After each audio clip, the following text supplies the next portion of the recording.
सम्राट बिंबिसार ने अपने बुलाए हुए सबसे अनुभवी वैद्य से रानी कौशला देवी का इलाज करवाना शुरू कर दिया था, जिससे कौशला देवी का ज्वर पूरी तरह से ठीक हो गया था। बस उन्हें थोड़ी कमजोरी थी। लेकिन सम्राट बिंबिसार ने रानी कौशला देवी के मुंह से ये सब सुनना सही समझा। वहीं रानी कौशला देवी के पास अब झूठ बोलने के लिए कुछ बचा ही नहीं था। इसलिए ना चाहते हुए भी उन्होंने कहा, हाँ सम्राट, हम पहले से काफी बेहतर महसूस कर रहे हैं। सम्राट रानी कौशला देवी के मुख से बस यही तो सुनना चाहते थे और 2 दिन से यही सुनने के लिए तरस रहे थे। वो तुरंत कहते हैं, ये सुनकर हमें बहुत खुशी हुई। तो क्या इसका मतलब हम ये समझें कि अब हम आपके वचन से मुक्त हो गए हैं? सम्राट की बातों से रानी कौशला देवी का चेहरा मुरझा गया था, लेकिन अब वो चाहकर भी कुछ नहीं कर सकती थी। उन्होंने मन मारकर हामी भरते हुए कहा, हाँ सम्राट, हम अब स्वस्थ हैं। रानी के इतना कहते ही सम्राट ने कहा, ठीक है रानी, आप अपना ख्याल रखिएगा। हम कुछ दिनों के लिए बहुत आवश्यक काम से बाहर जा रहे हैं। रही बात उस राज्य वैद्य की, तो उसका निर्णय भी हमने ले लिया है। जैसी वो पकड़ी जाती है उसे कारागार में बंद कर दिया जाएगा, बाकी उसे सजा हम वापस लौटकर सुनाएंगे। अंतेनाग यही महल में रहकर आप सबका ध्यान रखेगा। ये बोलकर सम्राट ने रानी कौशला देवी से विदा ली और वहां से तुरंत वैशाली के लिए निकल गए। कौशला देवी के पास उन्हें रोकने का कोई बहाना ही नहीं बचा था। वो बिंबिसार को वैशाली की तरफ जाते हुए देख रही थी और मन ही मन आम्रपाली को कोस रही थी। एक तरफ सम्राट वैशाली की तरफ बढ़ रहे थे, तो वहीं दूसरी तरफ वैशाली में महाराज की सुबह की सभा लग चुकी थी, जहां आचार्य और महारानी तो थे ही, लेकिन आज साथ में विक्रमदेव के पिता चरणजीत भी थे। वैशाली के राजा को सारी बातों से अवगत करा दिया गया था। उन्हें आचार्य पर क्रोध तो था ही, लेकिन वो अभी जाहिर नहीं कर रहे थे, क्योंकि आम्रपाली महल में नहीं थी और उन्हें अभी उसके पक्ष की बात भी जाननी थी। चरणजीत ने राजा से कहा, महाराज, पूरे 4 दिन गुजर गए हैं, लेकिन हमारे पुत्र का आरोपी अब तक आजाद घूम रहा है। क्या आपके राज्य की न्याय संहिता यही है? पहले अपने अतिथि को मारो और फिर उसके आरोपी को जानते हुए उसे प्रमाण ढूंढने के नाम पर आजाद कर दो। चरणजीत को चिल्लाता हुआ देखकर राजा ने कहा, शांत हो जाइए सामंत। हमने सारी परिस्थितियों को समझने की कोशिश की है, लेकिन इसमें कहीं ना कहीं गलती आपके पुत्र की भी है। आम्रपाली के मना करने के बावजूद भी उन्हें उनके कक्ष में नहीं जाना चाहिए था। इसका मतलब यहाँ अगर दोषी आम्रपाली हैं, तो आपके पुत्र भी हैं, और जिसे आप दोषी समझ रहे हैं। जब तक उनके खिलाफ हमें कड़े प्रमाण नहीं मिल जाते और साबित नहीं हो जाता कि वही आरोपी हैं, तब तक हम उन्हें दंड नहीं दे सकते। ये सुनकर सामंत चरणजीत ने झट से कहा, महाराज, हम मानते हैं कि हमारे पुत्र नगरवधु आम्रपाली से मिलने के लिए गए थे, लेकिन इसका मतलब ये तो नहीं कि वो उन्हें जान से मार दे। और क्या प्रमाण चाहिए आपको महाराज? दिख नहीं रहा क्या? वो आम्रपाली अब वैशाली में नहीं है, वो भाग गई है, वो वापस नहीं आने वाली। यही है सबसे बड़ा प्रमाण कि वो दोषी है। अन्यथा बुलाइए उसे सभा में।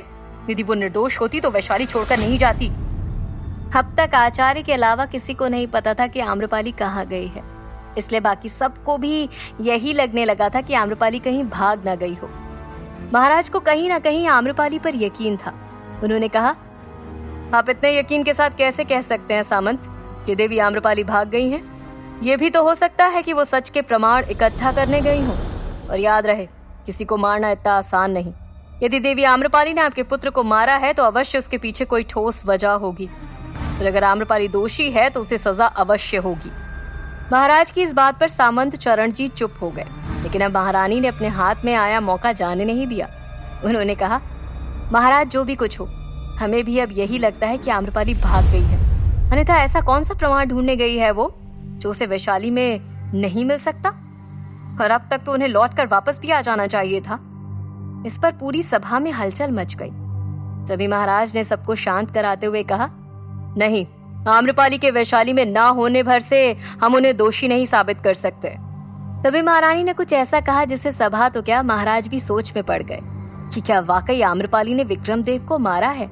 महारानी ने कहा, महाराज, शायद आप भूल रहे हैं कि आम्रपाली को जब भी एहसास होता है कि वो फंसने वाली है, तो वो वैशाली से भाग जाती है। हम ही नहीं, पूरी सभा इस बात की गवाह है कि आम्रपाली को जब नगरवधु घोषित किया गया था, तो वो किस तरह झूठ बोलकर वैशाली से भाग गई थी। महारानी के इतना कहते ही वहां उपस्थित दूसरे मंत्री भी कहने लगे, ये सच है महाराज। यदि कोई प्रमाण वैशाली से बाहर होता, तो भी उन्हें महल छोड़ने की क्या आवश्यकता पड़ गई।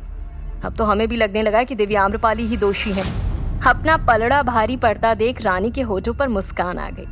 वो आचार्य की तरफ घूर कर देखने लगी और मनी मन कहती हैं, आचार्य, इसलिए हम कह रहे थे कि हमसे हाथ मिला लीजिए। जो आप ना कर पाए वो हमने कर दिया। पूरी सभा ने आम्रपाली को दोषी मान लिया है। बस महाराज को यकीन दिलाना बाकी है। आचार्य भी सिर झुकाए मुस्कुरा रहे थे, क्योंकि मंत्रियों का ये कहना उनके लिए बहुत बड़ी बात थी। तभी महाराज ने कहा, शांत हो जाइए सभी। हमें देवी आम्रपाली के वापस आने की प्रतीक्षा करनी चाहिए। हो सकता है कि वो किसी कारण से बाहर गई हो, लेकिन किसी मुश्किल में भी फंस सकती हैं वो, जिसकी वजह से वो वापस ना आ पा रही हो। और वैसे भी उन्हें 7 दिन का वक्त दिया गया है। उससे पहले कोई भी फैसला सुनाना हमारे नियमों के खिलाफ हो जाएगा। महाराज के इतना कहते ही अब सब शांत हो गए थे, लेकिन चरणजीत चुप कैसे बैठ सकता था। उसने कहा, इसका मतलब महाराज आप भी अब 2 दिन का इंतजार और करेंगे? तभी इतनी देर से चुप बैठे आचार्य ने कहा, महाराज आपका निर्णय ही सर्वोपरि है। जो आपका निर्णय होगा वही सबको मान्य होगा, फिर चाहे आम्रपाली दोषी हो या फिर ना हो। पूरी सभा की नजर अब राजा के निर्णय पर टिकी थी। राजा ने देखा कि वहां बैठे सभी सभा सदस्य आम्रपाली को दोषी मान रहे हैं, तो उनके पास भी कोई और विकल्प नहीं बचा था। उन्होंने अपना निर्णय सुनाते हुए कहा, आम्रपाली वैशाली में नहीं है, लेकिन इससे ये सिद्ध नहीं होता कि वो दोषी है। इसलिए आज रात तक यदि देवी आम्रपाली वैशाली वापस नहीं आती हैं, तो ये साबित हो जाएगा कि वो दोषी है। कल सुबह की सभा में हम अपना अगला फैसला सुनाएंगे। इतना कहकर महाराज वहां से तुरंत उठकर चले गए। महाराज के इस निर्णय से महारानी और आचार्य को अंदर ही अंदर बहुत खुशी हो रही थी, लेकिन चरणजीत अभी भी बेचैन था। वो अपने दांत पीसते हुए मन ही मन कहता है, आप उसे सजा दो या ना दो महाराज, लेकिन उसने मेरे पुत्र को मारा है, इसलिए वो जीवित तो नहीं बचेगी। उसे आसमान में भी ढूंढना पड़े या पाताल में भी, मैं स्वयं उसे ढूंढकर अपने हाथों से सजा दूंगा। जिस तरह उसने मेरे पुत्र को तड़पा तड़पा कर मारा है, मैं भी उसे वैसी ही मौत दूंगा। ऐसा कहकर चरणजीत भी वहां से चला जाता है।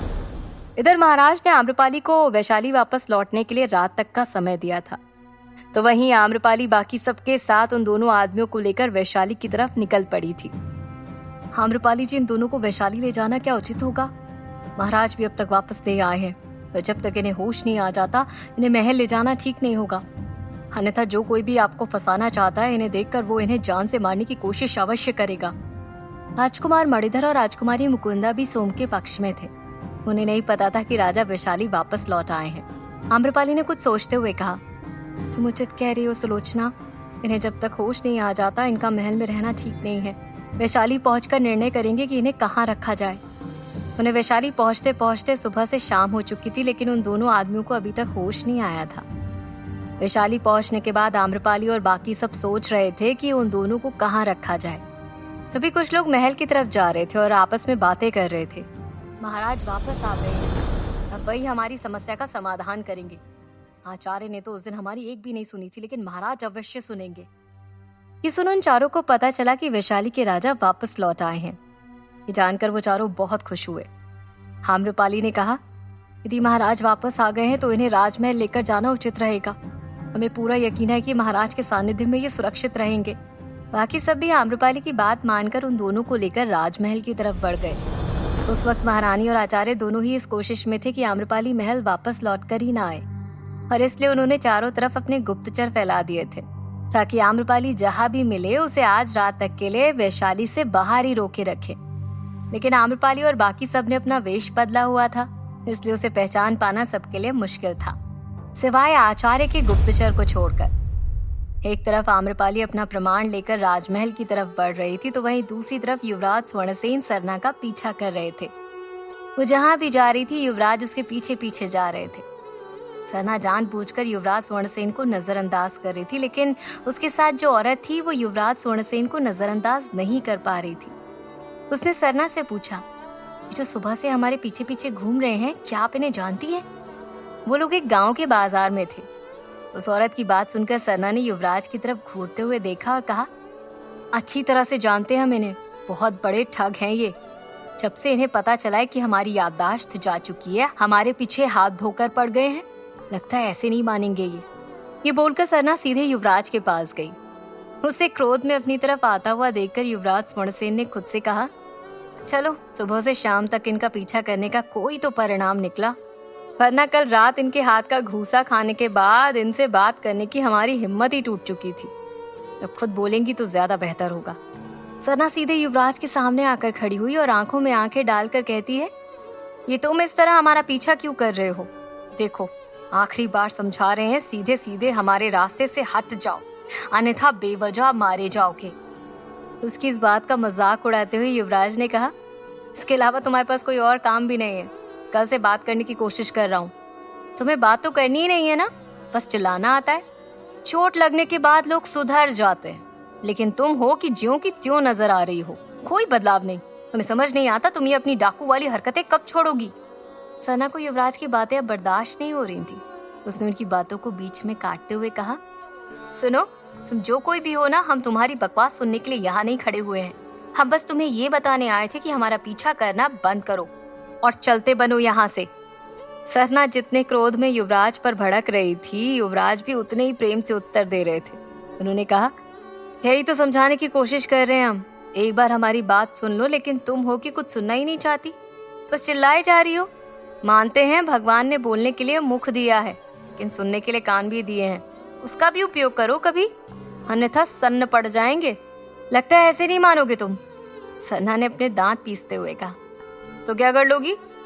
तुम भी जब तक हमारी बात नहीं सुनोगी, हम भी तुम्हारी बात नहीं मानेंगे, और इसी तरह तुम्हारे पीछे पीछे चलते रहेंगे, पीछा करते रहेंगे। वो भी तब तक जब तक तुम अपना ये गर्म दिमाग दौड़ाना बंद करके ठंडे दिमाग से हमारी बात ना सुन लो। अच्छा।